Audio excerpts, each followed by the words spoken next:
बंद किया गया, मुकदमा हुआ। वो बार बार जज के सामने यही कहता था, जिसकी कसम खवाओ हम कसम खा लेते हैं। हमने बिल्कुल ये कार्य नहीं किया, ये लोग ये कार्य कर रहे थे, हमने इनको रोका तो इन्होंने मुझे साझेदारी के लिए, पर मैंने वो स्वीकार नहीं किया तो फिर इन्होंने ऐसा किया। पर उसकी कौन बात माने? राज कर्मचारी गवाही। मुकदमा लंबा खिंचा, उसे जेल में रखा गया। हर बार आके वो यही प्रार्थना करता।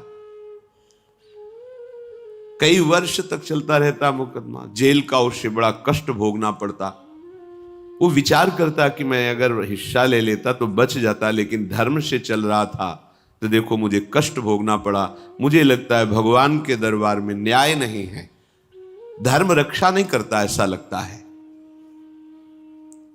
एक दिन आया और रो करके यही बात कही जज के सामने कि मुझे लगता है भगवान नहीं है, क्योंकि मैं बार बार सत्य को साक्षी करके कहता हूं कि मैंने ये कर्म नहीं किया और मुझे दंड दिया जा रहा है, मुझे क्लेश दिया जा रहा है धर्म से चलने के कारण। अगर मैं सम्मिलित हो जाता तो मुझे तीसरा हिस्सा मिलता और बिल्कुल बात शांत होती। ये क्या धर्म है, कहां भगवान है? जज ने इस पर गौर किया। कई वर्ष वो जेल भोगता रहा, मुकदमा चलता रहा। तब जज ने गौर किया कि बार बार ये कहता है इसकी जांच की जाए, तो हत्याकांड होते ही रहते हैं। एक शव आया वहां, जज ने मंगवाया था, जो पोस्टमार्टम के लिए जाता मंगवाया, और कहा देखो इसका कोई नहीं है, अंतिम संस्कार के लिए अपने ही लोगों को जाना है। तो दो कर्मचारी जो थे सरकारी, जो स्वर्ण चोरी में सम्मिलित थे, उनको और उसको कहा कि बस तुम थोड़ी देर नदी के किनारे बैठे रहना, हम और लोगों को लेकर के आते हैं। और एक आदमी को छुपा के बैठा लिया और राज कर्मचारी नदी के किनारे शव को लेकर बैठे हैं। उसको देखा, जिसको बहुत कष्ट दिया जा रहा था, सारा आरोप उसके ऊपर था, जो धर्म से चल रहा था। उसे कहा माना नहीं ना, अगर मान लेता तो तीसरा हिस्सा भी मिल जाता, बात वहीं खत्म हो जाती है।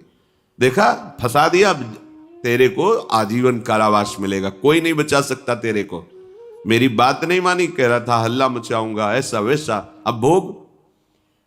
तो जज के द्वारा जो एकांत में बैठाला हुआ आदमी था, उसने पूरी बात सुनी। इसीलिए ये नाटक रचा गया था। तीनों को बुलाया और कहा तुम निर्दोष हो उस धर्मात्मा से। स्वयं इनकी आवाज से हमने सुना, ये कह रहे थे जो तुम बात कह रहे थे।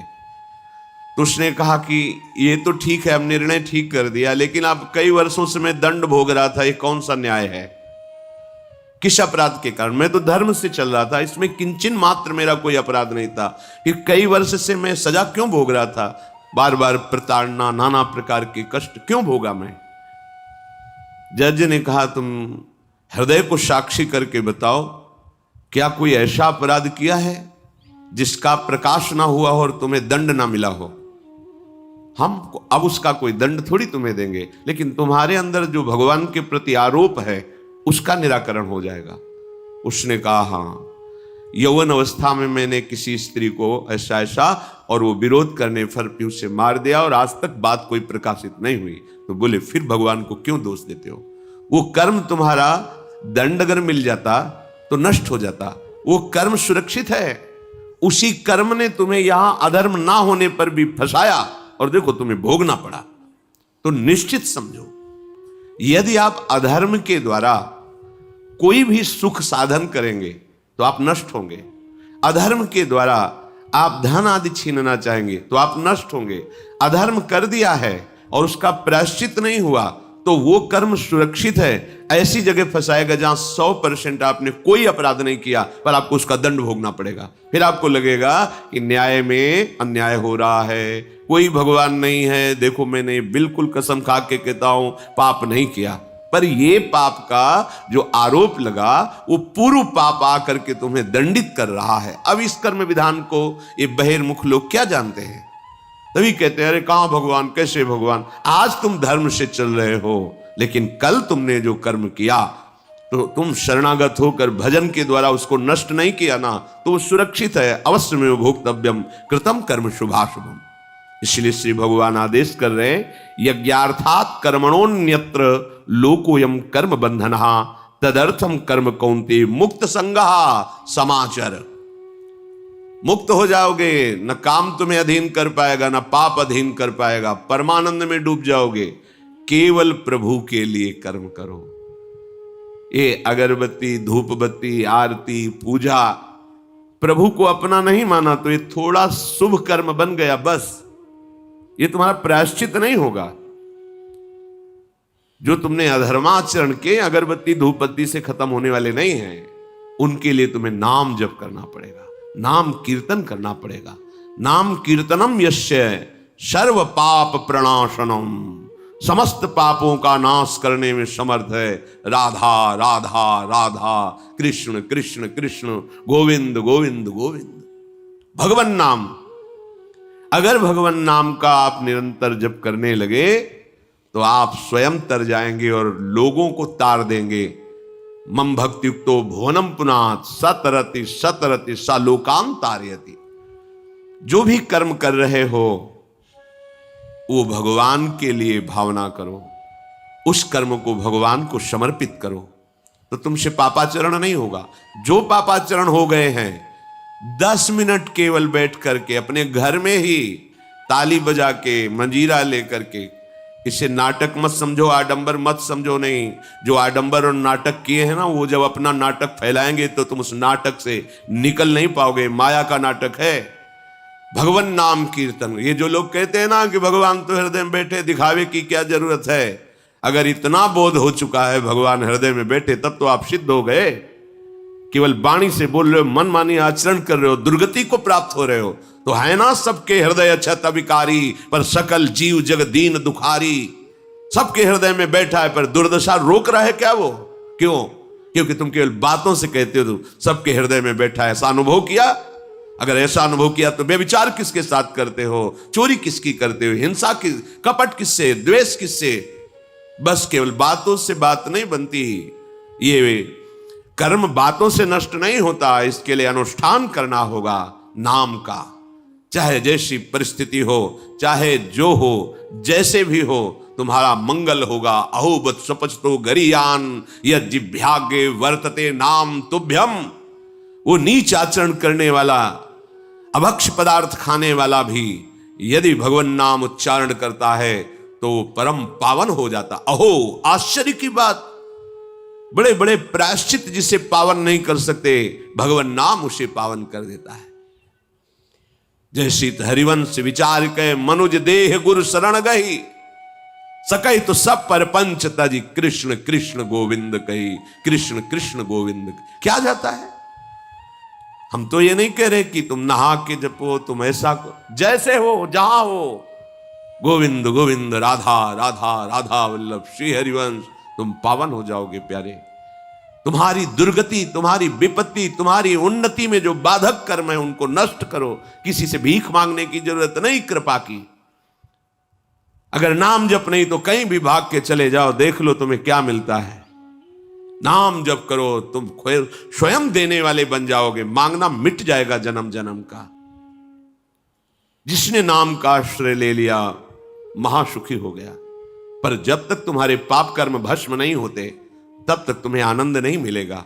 इसलिए विश्वास करके दीर्घ काल तक सम्मान पूर्वक, आदर पूर्वक हृदय में नाम जप करो। जब पाप वासनाएं नष्ट हो जाएंगी, पाप प्रवृत्ति नष्ट हो जाएगी, तब आनंद की धारा, तुम्हें कोई भी विपत्ति, कोई भी संकट परास्त नहीं कर पाएगा। प्रश्न होता है कि हम बहुत प्रयास करते हैं पर सफलता नहीं मिलती। प्रयास को कहते हैं पुरुषार्थ, और सफलता नहीं मिली उसको कहते हैं प्रारब्ध। कभी कभी प्रारब्ध बहुत जोर का होता है, जो बड़े बड़े ऋषि मुनियों के ऊपर भी हावी हो जाता है। पर पुरुषार्थ व्यर्थ नहीं जाता। यदि वो सत है तो तुम्हारा पुरुषार्थ भी तो असत है। अगर राधा राधा बीच में बोलते रहो और प्रभु की भावना कर लो कि 8 घंटे से जो काम कर रहा हूं वो समय और वो कार्य दोनों प्रभु को समर्पित करते हैं, अब ये सत्य पुरुषार्थ हो गया। अब प्रारब्ध को बदलने की सामर्थ्य आ गई तुम्हारे पुरुषार्थ में। खिलवाड़ नहीं है। जो तुम एक भी कर्म करते हो वो कर्म सुरक्षित है, वो तुम्हें दंड दे के रहेगा या तुम्हें सुखी करके रहेगा। असत है, पाप है तो दंड देगा, शत है, सुकृत है तो सुखी करेगा। विश्वास मानिए, ये सत्य वार्ता है, ये कोई चाटुकारिता की बात नहीं है। सत्य में सत्य रहता है, चाहे जो युग हो, चाहे जो समय हो, सत्य अपना प्रभाव दिखा के रहता है।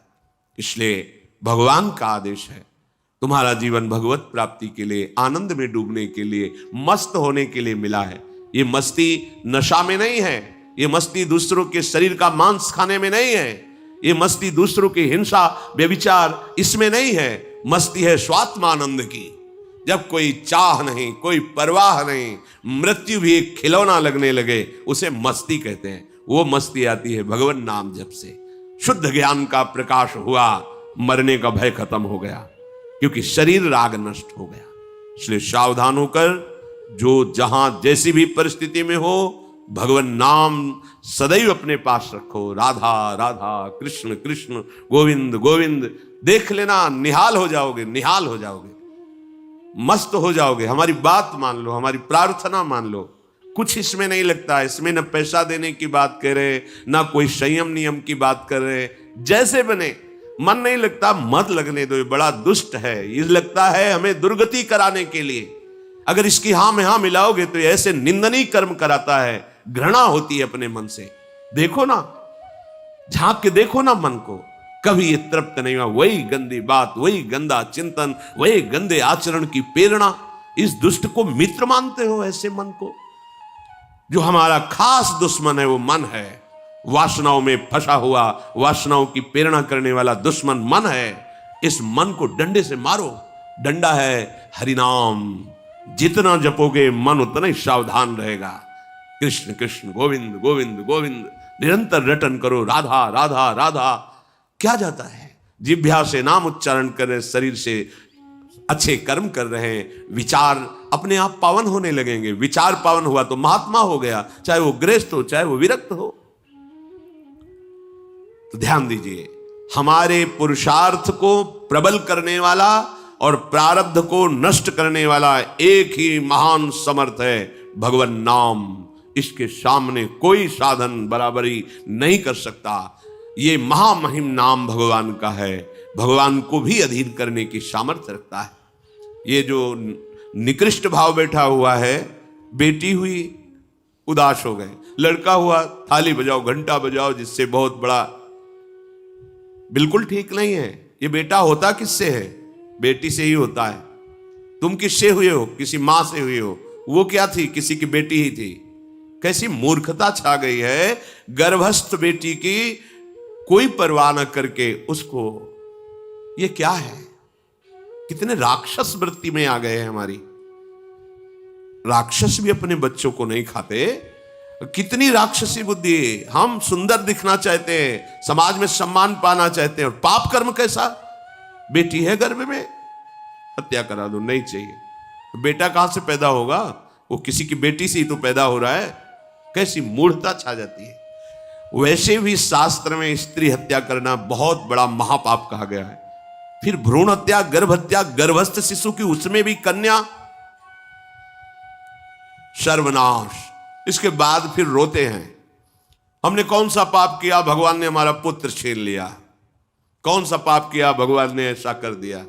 अरे अपने डायरी में तो लिखा करो कि तुमने कौन से पाप किए हैं। फिर जब परिणाम आवे तो सोचोगे तो लगेगा बहुत हल्के में निपाट रहे हैं भगवान, हमें तो बहुत कष्ट मिलना चाहिए। कैसी कैसी निर्दयता बैठ गई हो। हम मनुष्य कहलाते हैं, सदगृहस्थ कहलाते हैं, गर्भ से चलते हैं, और गर्भस्थ शिशु की हत्या करते हैं। मान जाओ, ना सत्संग सुन रहे हो, ना शास्त्र स्वाध्याय कर रहे हो, इसलिए तुम्हें पता नहीं कि तुम कौन सा पाप कर रहे हो। ऐसे ये पाप, कुछ पाप ऐसे हैं जिनको वज्र की लीक कहा गया। वज्र की लीक में मिटाल नहीं सकते, तुम्हें भोगना पड़ेगा। जो गृहस्थ है और संतान नहीं है, उस जीवन को सार्थक करने के लिए अपने गृहस्थ जीवन का त्याग करो। तीर्थ धाम कहीं वास की व्यवस्था करो, और दोनों मिलकर भजन करो, अपने शरीर को पूरा करो, तो जीवन सार्थक हो जाएगा। अगर गृहस्थ है, संतान है, पढ़ाओ लिखाओ, उसको उसी योग्य करो जैसे तुम्हारे माता पिता ने किया है, तो तुम उस ऋण से मुक्त हो जाओगे। और फिर भी भजन करो, भजन ही तुम्हें भगवान की प्राप्ति कराएगा। दूसरा, जो अपने धर्म से भ्रष्ट हो चुका है उसका जीवन व्यर्थ है। आपका एक धर्म है, सबसे पहला धर्म है मनुष्य धर्म। मनुष्य का क्या कर्तव्य है? अपने प्राणों का भी बलिदान देकर दूसरे की रक्षा करना, और यहां अपने मन को सुख पहुंचाने के लिए दूसरे की हत्या कर देना। कैसा राक्षसी भाव वृत्तियों में आ गया। देखो, अगर कोई माता बहन एकांत मिल जाए तो बस राक्षस जैसे टूट पड़ते हैं, ऐसे स्वभाव, मार दो, जला दो, काट दो। बड़ी दुर्गति होगी, देख लेना, यहां भी होगी। छुपा के भी कर लो, तब कर्म प्रकाशित होगा जब तुम अपराध नहीं करोगे। अपराध नहीं करोगे तब वो अपराध तुम्हें फंसाएगा और जीवन भर रुलाएगा। मरने के बाद नर्क मिलेगा। नर्क माने बड़ी जेल है, वो बड़ी जेल, ये छोटी जेल है। जैसे बड़े अपराधियों को बड़ी जेलों में भेजा जाता है, तो विश्व ब्रह्मांड की सबसे बड़ी जेल और वहां के सबसे बड़े जेलर यमराज, वहां दंड मिलता है। आप ऐसा ना सोचिए कि ये सब गप है। गांव में जैसे बात करे तो लगता है गप है। जब जेल हो आते हैं ना तो कहते हैं, एक गांव में मिले थे, कहा था कि अगर रोज 5 जूता कोई गांव में हमें मारे तो हम उसे सह लेंगे, लेकिन दोबारा जेल जाने वाला आचरण नहीं करेंगे। दिखा रहे थे कि देखो कैसे कैसे कष्ट वहां के कैदी भी मारते हैं जो बहुत पुराने हो गए हैं, वो हमको अनुशासन में रखते हैं। ऐसा ऐसा कितना कष्ट। अब वो गया ना तो भोगा, अब माया के कारण स्मृति नष्ट हो गई नहीं, सैकड़ों बार अपने भी भोग के आ रहे हैं नर्क। दूसरे, उसका जीवन नष्ट है जो धर्म का त्याग कर चुका है। तुम पिता माता से प्रकट हुए, तुम्हारा धर्म है माता पिता की सेवा करना। वयोवृद्ध बेचारे माता पिता उठने बैठने में असमर्थ हैं। आप पैसे कमाने के लिए अपनी बहुली निकल गए, अब वो कष्ट भोग रहे हैं। ना उनको देखना है ना उनकी व्यवस्था करना है। मरने दो तो ठीक है, तुम्हें जब परिणाम आएगा तब तुम भी तो बनोगे ना वृद्ध, तब तुम्हें पता चलेगा। अवश्य में भोक्तव्यम कृतम कर्म शुभाशु। होश में, माता पिता सबसे पहले भगवान हैं यदि आप गृहस्थ हैं तो। अगर आप बाल्यावस्था से भगवान के मार्ग का अनुसरण कर रहे हैं तो फिर भगवान प्रणत कुटुंब पाल रघुराई, भगवान व्यवस्था कर देते हैं। वैराग्य मार्ग में लौटकर पीछे नहीं देखा जाता। हमारे भगवान के अवतार मानेंगे महाप्रभु चैतन्य देव, नवयुति विष्णु प्रियादि माता सची छोड़ के चल दिए। आद्य गुरु भगवान शंकराचार्य भगवान के अवतार मां के छोड़ के चल दिया। भगवान के मार्ग में यदि ऐसे चले तो भगवान संभाल लेते हो। परम पद मिलता है 21 पीढ़ियों को। मां तो बिल्कुल नजदीक है, 21 पीढ़ियों को भगवत प्राप्ति हो जाती है। और शब्द है प्रणत कुटुंब पाल रघुराई, भगवान स्वयं उसके परिवार का पोषण करते हैं। पर यदि गृहस्थ धर्म में हो और अपने माता पिता का त्याग कर दिया, उनकी सेवा नहीं करते, वो दुख भोग रहे, तो नरक यंत्रणा मिलेगी और जीते जी तुम उन्नति को प्राप्त नहीं हो सकते। तुम्हें भले उन्नति दिखाई देती हो, बाद में परिणाम देख लेना आप। तीसरा, जो दूसरों के भोजन छीनने की चेष्टा में रहता है, कैसे इसका धन अपहरण कर लें, कैसी जमीन अपहरण कर लें, कैसे इसकी अव्यवस्था पैदा कर दें इसके जीवन में, जो केवल अपने ही सुख को देखता है उसकी दुर्गति होती है। तीसरा, उसका जीवन व्यर्थ है। जो दूसरों के सुख का अपहरण करके सुखी होना चाहता है, सदैव केवल अपने सुख में डूबना, सोचना कैसे मैं सुखी हो जाऊं, अधर्माचरण करूं, छीन लूं, क्या करूं, कैसे करूं, उसका जीवन व्यर्थ है। और चौथा, जो आए हुए साधु महात्मा अतिथि का अनादर कर देता है, अपमान कर देता है, सारे सुकृत नष्ट हो जाते हैं। ये 4 का जीवन बिल्कुल व्यर्थ हो जाता है। इनको असत जीवन कहा गया है, वृथा जीवन कहा गया है। इसलिए हे युधिष्ठिर, ये 4 दोष कभी हृदय में ना आने पावे। आरूढ़ पतिते दत्तो मन्यायोपहृतम चयत व्यर्थम तु पतिते दानम ब्राह्मणे तस्करे तथा। बहुत ध्यान देने योग्य बात। जो वानप्रस्थ या विरक्त भाव संन्यास ले लेते हैं और कुछ वर्ष चलने के बाद मैं तो इस पे नहीं चल पाऊंगा लौट जाते, उन्हें घोर नरक की प्राप्ति होती है। कुछ भी कर लो, ये भारी अपराध तुम्हें नरक की प्राप्ति कराएगा। मार्कंडेय जी महाराज युधिष्ठिर को उपदेश कर रहे हैं। एक बार एक सन्यासी जी ने कहा था कि हमने गुरुजनों से सुना है कि यदि वचन से संकल्प ले ले कि बस अब कुछ महीने बाद हम सन्यास ले लेंगे और विरक्त होकर भगवान का भजन करेंगे, और यदि वो ऐसा नहीं करता तो उसे चंद्रायण व्रत रहना चाहिए। तब उस पाप से मुक्त होगा। चंद्रायण व्रत कहते हैं प्रतिपदा को 1 ग्रास, द्वितीया को 2 ग्रास और अमावस्या को 15 ग्रास, फिर नीचे घटाते चले जाओ 14, 13, 12, 11 ऐसे पूर्णिमा को पूर्ण 1 महीने से उपवास रहने से हम सन्यास लेंगे। इस बात के अपराध का उसको सन्यास लिया नहीं, केवल घोषणा कर दी थी।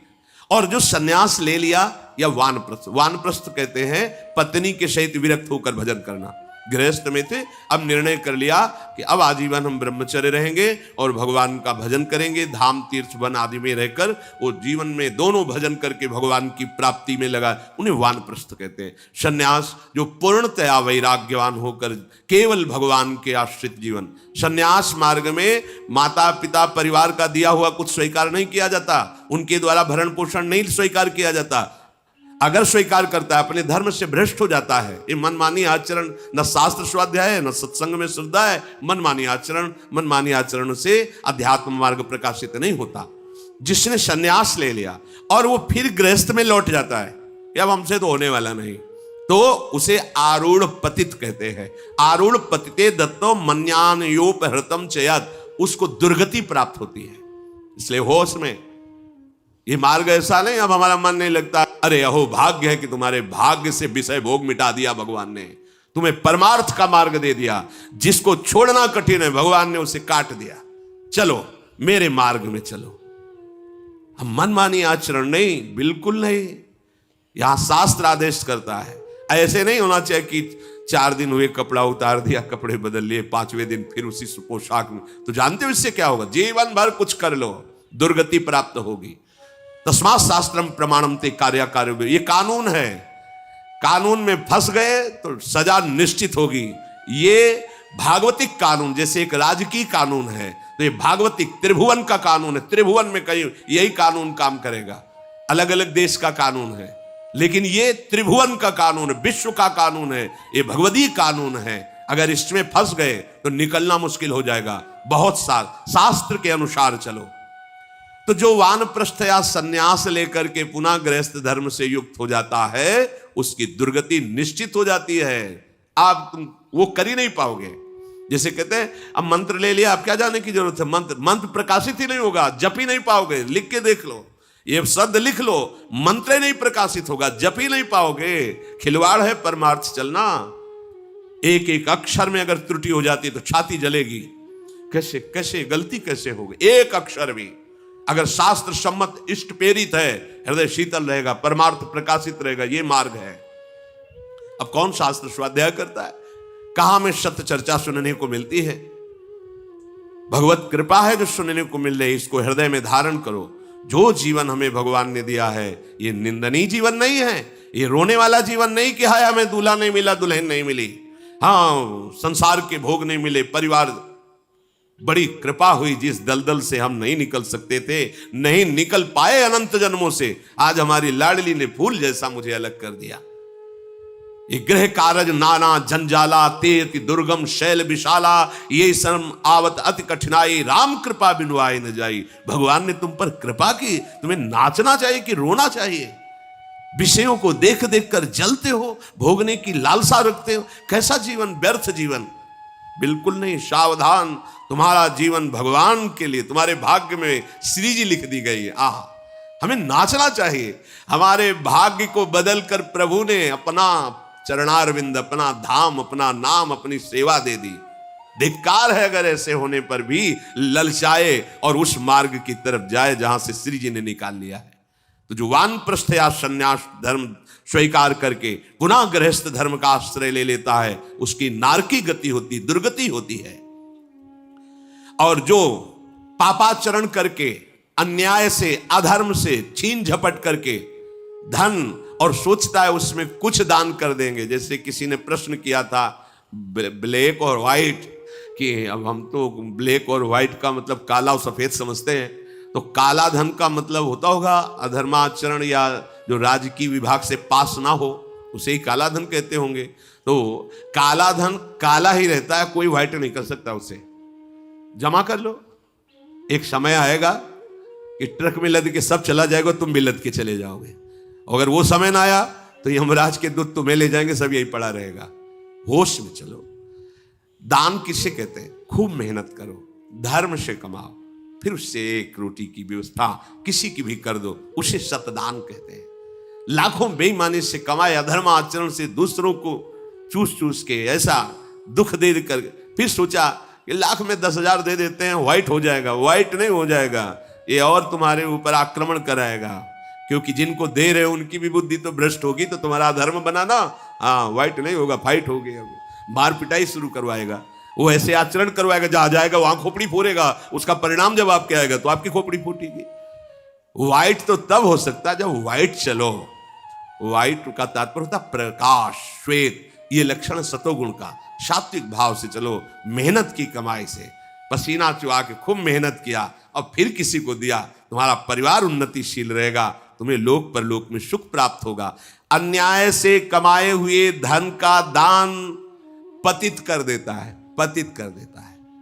अब इसमें एक उपाय है, मुझे पता नहीं था, प्रमादवश मेरे से गलती हो गई, कभी जीवन में गलती नहीं करूंगा, अब सुधार के लिए करो, हो जाएगा। मुझे पता नहीं था, मैंने कभी सुना ही नहीं था, बस यही था कि धन प्राप्त करूं, धन प्राप्त करूं, और गलती हो गई। अब मुझे पता चला कि मैंने गलत किया है, तो अब लो नशानी, अब ना नशे करो, गौ सेवा, संत सेवा, ठाकुर सेवा, गलती आगे से नहीं करूंगा। ये एक सूत्र बहुत बढ़िया, अब लो नशानी अब ना नशे, ये सबको पावन कर देता है, सब कुछ पावन कर देता है। पर ये ऐसा नहीं कि हम 100 कमा रहे हैं बेईमानी से तो 10 देते रहेंगे तो 90 व्हाइट होते रहेंगे, ऐसा कदापि कहीं नहीं लिखा। ये शास्त्र है, तस्मात् शास्त्रम प्रमाणन्ते। कई बार लोग प्रश्न करते हैं इस विषय का, ध्यान से सुन लो। अन्याय से कमाया हुआ धन अगर उससे हम दान भी करते हैं तो वो पतित ही करेगा, गिराएगा ही, किसी काम का नहीं है। आगे वर्णन कर रहे हैं कि धर्म से कमाया हुआ दान अगर ऐसे को दोगे तो वो भी व्यर्थ हो जाएगा। कैसा? मिथ्यावादी, पापाचरण करने वाला, झूठ बोलता है, पापाचरण करता है, और आप उसे दान कर रहे हैं, बाद में वो पाप करेगा तो उसका फल आपको मिलेगा।